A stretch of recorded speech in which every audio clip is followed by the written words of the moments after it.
আজকে আমি বানাবো নিরামিষ লাউ ঘন্ট, পটল ভাজা আর হচ্ছে আম ডাল।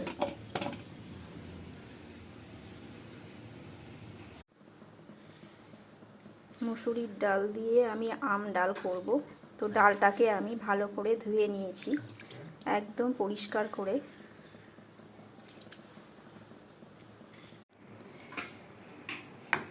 ডালটা সেদ্ধ হয়ে গেছে, ফেনাগুলো, সাদা ফেনাগুলো কেটে দিয়েছি। এখন আমি আমগুলো মিশিয়ে দেব। পটলে নুন হলুদ মাখিয়ে নিয়েছি। এখন আমি পটলগুলোকে ভাজবো। তো তেল গরম হয়ে গেছে, এখন আমি নুন হলুদটা দেব।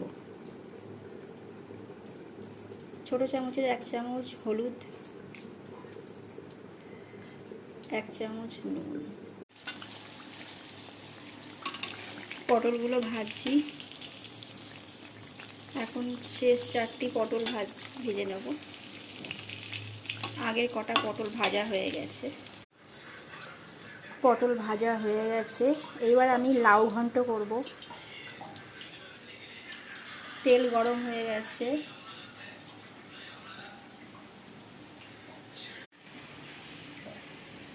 এরপর বড়িগুলো দিয়ে দেবো।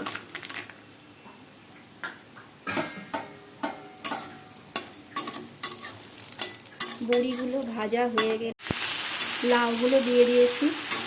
বেশ নেড়ে চেড়ে নিয়ে মিশিয়ে নিয়েছি বড়িগুলোর সাথে। এরপর আমি দেব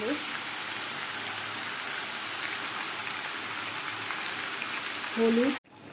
লাউ থেকে অনেকটা বেশ জল বেরিয়েছে, তাই জন্য লাউটা একটু সেদ্ধ হতে সময় লাগবে। তার সাথে আমি দিয়ে দেব চিরা কাঁচা লঙ্কা। লাউ ঘন্ট হয়ে গেছে, এখন আমি চিনি দেব।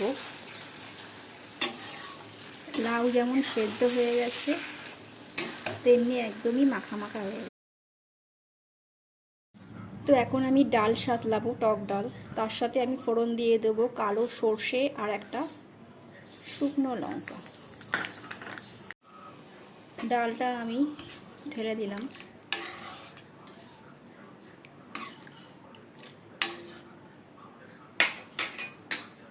তার সাথে দিয়ে দেবো চিরা 4টে